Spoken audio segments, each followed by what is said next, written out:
l'édito politique sur Europe 1 avec Le Figaro. Bonjour Vincent Trémollet de Villers. Bonjour Dimitri, bonjour Anissa, bonjour à tous. Bonjour Vincent. Vincent Sébastien Lecornu reçoit aujourd'hui les syndicats, de même que le patronat à Matignon. Cela fait maintenant 15 jours qu'il a été nommé Premier ministre. Le moins que l'on puisse dire, c'est qu'il a choisi, le Sébastien Lecornu, de se faire discret. Plus que ça encore Dimitri, si vous cherchez l'homme invisible, il est à l'hôtel de Matignon et les portes bien fermées. Allumez votre télévision, votre radio, votre smartphone. Sébastien Lecornu est introuvable.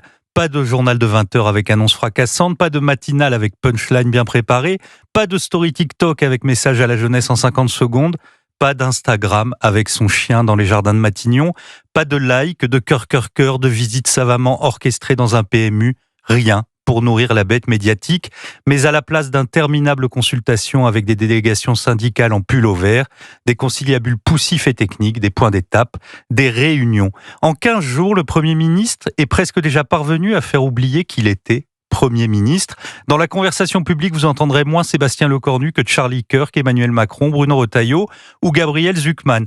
Et vous savez quoi, Dimitri ? Avec cela, Sébastien Lecornu grimpe dans les sondages, il est de plus en plus populaire. On vit quand même une époque étrange puisque les gens détestent des ministres dont ils ne connaissent même pas le nom et se disent séduits par Sébastien Lecornu qu'ils ne connaissent pas non plus. Surtout, restez chez vous, ne vous montrez pas. Ce n'est plus l'État qui donne la consigne à la population comme au temps du Covid, mais c'est la population qui exige le confinement de ceux qui sont à la tête de l'État. Bon, il va bien falloir à un moment que le Premier ministre tout de même parle aux Français. Vincent, on a l'impression qu'il fait du surplace. Pour le moment, il fait retomber la pression. Après la chute de François Bayrou, on sentait dans le personnel politique l'envie d'un grand chamboule-tout, d'une censure, d'une dissolution, et pourquoi pas pour les députés les plus fiévreux, attraper enfin la queue du Mickey, c'est-à-dire obtenir la démission du chef de l'État. Alors plutôt que de répondre à cette frénésie, Sébastien Lecornu parle du fond des dossiers pendant des heures avec ses interlocuteurs, et les hauts fonctionnaires, dit-on, sont même surpris par sa maîtrise technique. L'objectif, vous l'avez compris, est de dépolitiser le plus possible la période pour qu'elle se résume à la négociation pratique du budget.